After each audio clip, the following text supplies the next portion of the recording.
কিন্তু আপনি নাভির উপরে হাত বাঁধবেন, কানের উপরে মানে আল্লাহু আকবার বলার সময় কানের উপরে হাত, ডিজিএফ এর পাতানো খেলায় যদি তারা যদি অংশ না নিতেন, এই যে রাতারাতি অনেকগুলো দল করে ফেল, আমাদের দেশে তো শেয়ালের অভাব নাই। এখন শেয়ালের কাছে মুরগি বর্গা দেওয়া যায় বলে একটা কথা আছে। এখন নির্বাচন কর্মকর্তা যার অধীনে যার তত্ত্বাবধানে বাক্সটা রাখবেন, ভোটের বাক্সটা রাখবেন, তো সেটা তো আপনার মানে উনি যদি শেয়ালের ভূমিকায় চলে যান তো মুরগি থাকবে? এটা আমার অভিজ্ঞতা থেকে বলি, আমি ডাকসু নির্বাচন করলাম তো তখন ততটা বুঝতাম না, বয়স কম। তো আমাদের হল থেকে সমস্ত বাক্সগুলো নিয়ে যাওয়া হলো, বলা হলো যে কলা ভবনে আসবে। হল পর্যায়ে যদি আপনারা যারা বিশ্ববিদ্যালয়ে পড়েছেন, ঢাকা বিশ্ববিদ্যালয় পার্টিকুলার আপনাদের মনে থাকার কথা, যদি একটু স্মৃতিচারণ করেন তাহলে দেখবেন হলগুলোতে ভোট হয়েছে, তো হলের বাক্স ওই যে একটা করে সব কলা ভবনে চলে আসছে সেন্ট্রালি গণনার জন্য। এটা রোকে হল থেকে আসছে, শামসুন্নার হল থেকে আসছে, সমাজ কল্যাণ ইনস্টিটিউট থেকে আসছে, নানা জায়গা থেকে আসছে। তো আমরা তো মানে ক্যাম্পেইন করে ভোট দেওয়ার কাজ করে আমরা মোটামুটি সবাই ক্লান্ত, খুবই ক্লান্ত। নিজের ভোটটা দেওয়ার পরে মনে হচ্ছে নিজে ঘুমিয়ে পড়ে, এরকম একটা অবস্থা। এখন শামসুন্নার হল থেকে ভোটটা আসলে কলা ভবনে গেল না এরশাদ সাহেবের কন্ট্রোল রুমে ঢুকলো, এটা কি আমার পাহারা ছিল? ছিল। তো অনেক বাক্সই কন্ট্রোল রুমে চলে গেল, আর অনেক বাক্স আবার শাহবাগের কন্ট্রোল রুম থেকে কলা ভবনে আসলো। ওই সবই তো পুলিশের প্রহরায়, আমাদের প্রহরায় না, আমাদের তত্ত্বাবধানে না। তো ভোট হলো, ভোটের ফলাফল যা হওয়ার, হোসেন মোহাম্মদ এরশাদ যেভাবে ভোট চেয়েছিলেন, ফলাফলটা চেয়েছিলেন, ফলাফলটা তাই। লেবুর সুঘ্রাণ আরো বেশি, ত্বকের যত্ন আরো বেশি, চলে আরো বেশি। আপনার পকেটে কি বিদেশি না বাংলাদেশি? অর্থাৎ আমরা পরাজিত হলাম, এবং আমাদের বিপরীত প্যানেল যেটা ছিল আপনার ছাত্র সংগ্রাম পরিষদ, আওয়ামী লীগের ছাত্র সংগঠন, অন্য সব মিলে তারা জয়যুক্ত হলেন। আমরা সবাই মোটামুটি গড় মার্জিনে আমরা হারলাম ফলাফল অনুযায়ী। তা আমরা যদি সেদিন ভোটের বাক্স পাহারা দিতে পারতাম, আমাদের অনেক ছেলে ফলাফল দেখে কান্নাকাটি শুরু করলেন। পরবর্তী নির্বাচনে আবার জাতীয়তাবাদী ছাত্র দল সিঙ্গেল দল হিসেবে আমরা সমস্ত হলের সব ব্রুট মেজরিটি নিয়ে আমরা পাস করলাম।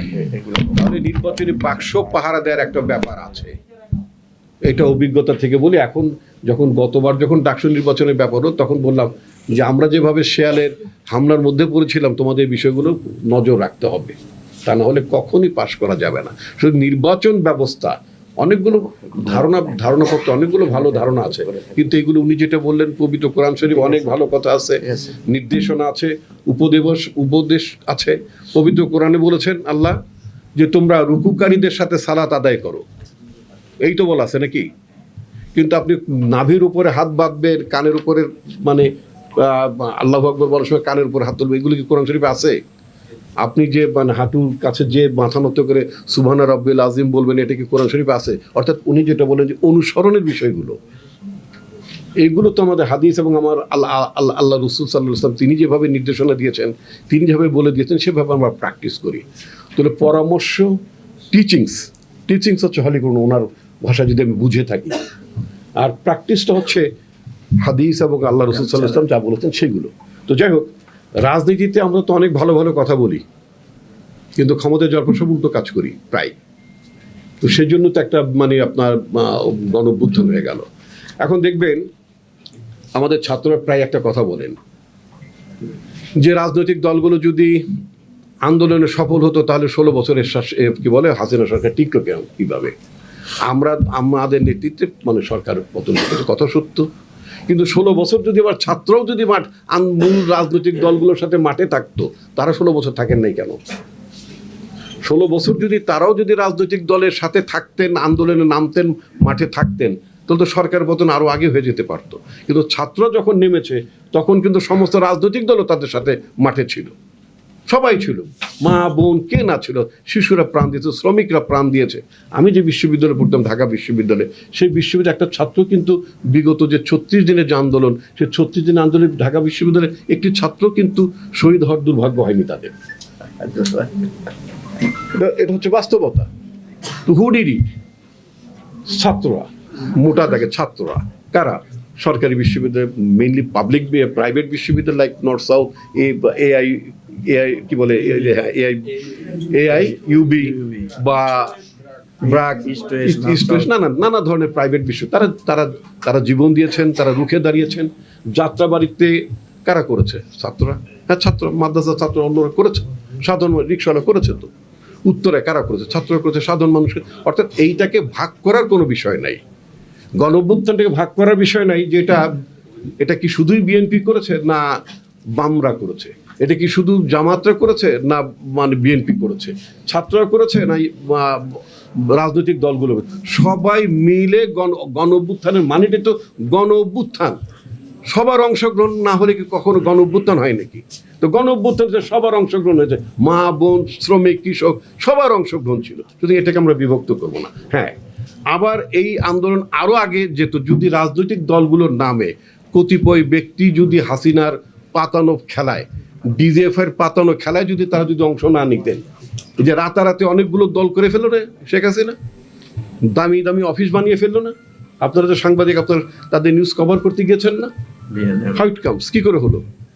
তারা যদি আবার সরকারের প্রলোভনে এবং গোয়েন্দা সংস্থার প্রলোভনে না পড়তেন, দালালিতে যদি না নামতেন, তাহলে আন্দোলন আরো সফল হতে পারত।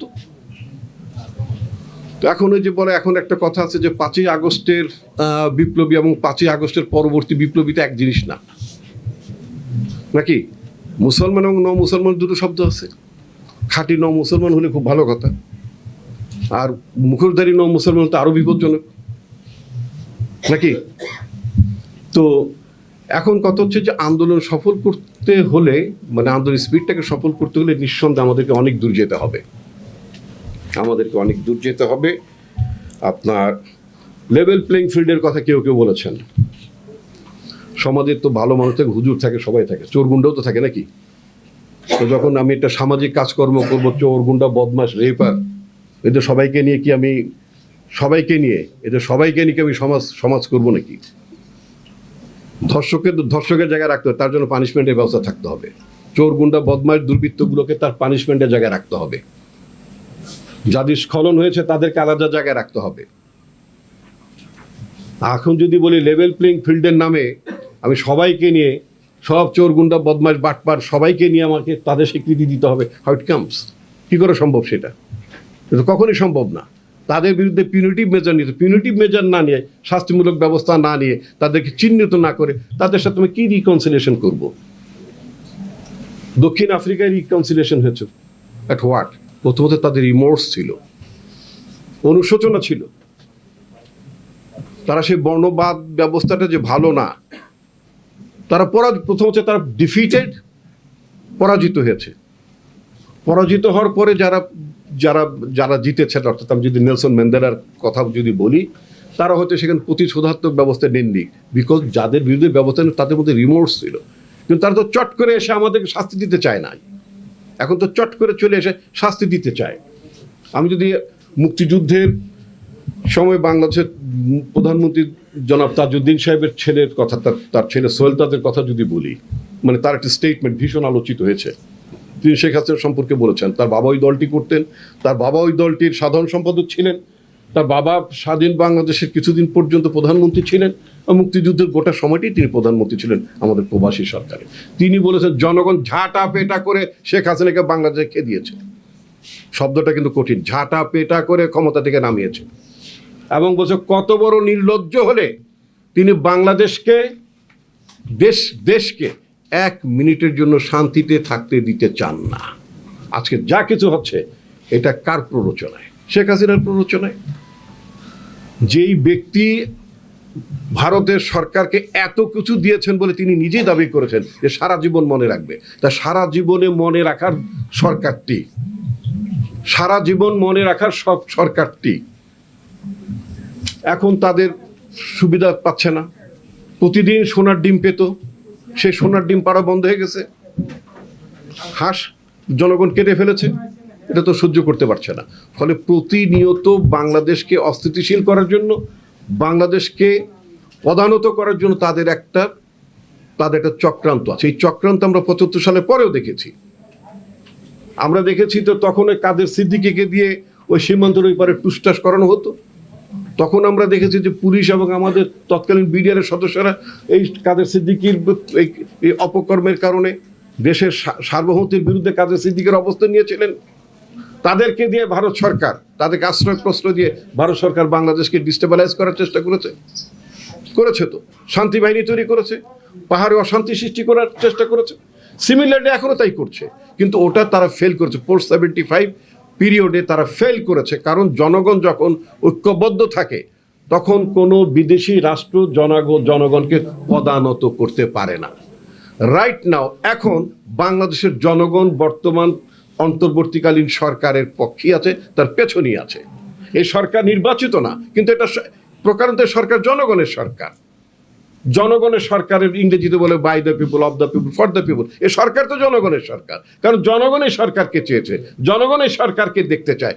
জনগণের সরকারের মধ্যে আপাতত আমাদের যে সম্ভাব্য যে ষড়যন্ত্র আমাদের বিরুদ্ধে করা হচ্ছে, আমাদের জাতির জন্য যা ঝুঁকি আছে, আমাদের জাতির উপরে যে বিপদটা চাপার আশঙ্কা আছে, সেটাকে প্রতিরোধ করার জন্য এই সরকারের পেছনেই তো জনগণ তাদের পেছনে ঐক্যবদ্ধ আছে।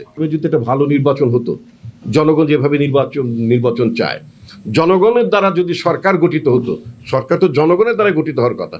বাই দ্য পিপল মানে এটা তো জনগণের দ্বারা হতে হবে। গত সরকারগুলো তো জনগণের সরকার ছিল না, জনগণের সরকারকে নির্বাচিত করে নাই।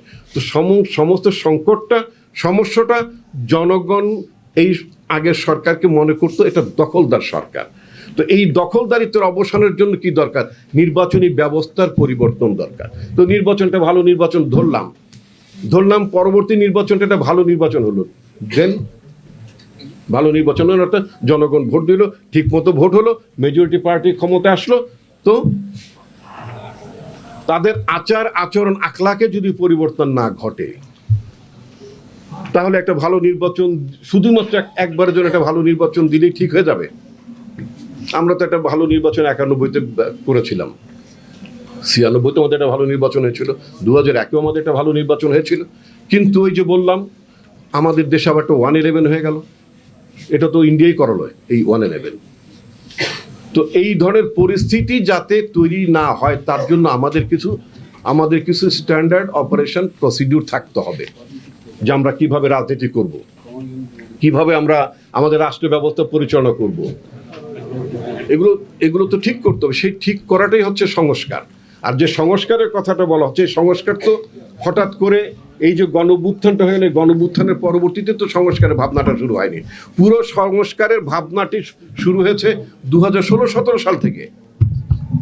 আমাদের দলের তরফে আমাদের পার্টির প্রধান বেগম খালেদা জিয়া তিনি বলেছেন যে 2 মেয়াদের বেশি প্রধানমন্ত্রীর দায়িত্ব পালন করবেন না। তিনি বলেছেন যে ওই ছোট জগন্নাথ রাষ্ট্রপতি রাখা দরকার নাই। তিনি বলেছেন রাষ্ট্রপতির ক্ষমতা বৃদ্ধি করা দরকার, রাষ্ট্রপতি এবং প্রধানমন্ত্রীর মধ্যে ক্ষমতার ভারসাম্য থাকা দরকার তিনি বলেছেন। তো তিনি বলেছেন দ্বিকক্ষ বিশিষ্ট পার্লামেন্টের কথা ভাবতে বলেছেন। মানে এগুলো তো সবই একটা প্রস্তাবনার মধ্যে। এরপরে রাজনৈতিক দলগুলো, মান্না ভাইরা আছেন, অপরাপর সকল রাজনৈতিক দল, তারা সবাই মিলে বিএনপি সহ ওই 10 দফা থেকে এটা বৃদ্ধি হয়ে এটাকে আরো পরিশীলিত করে আলটিমেটলি 31 দফায় গিয়েছে।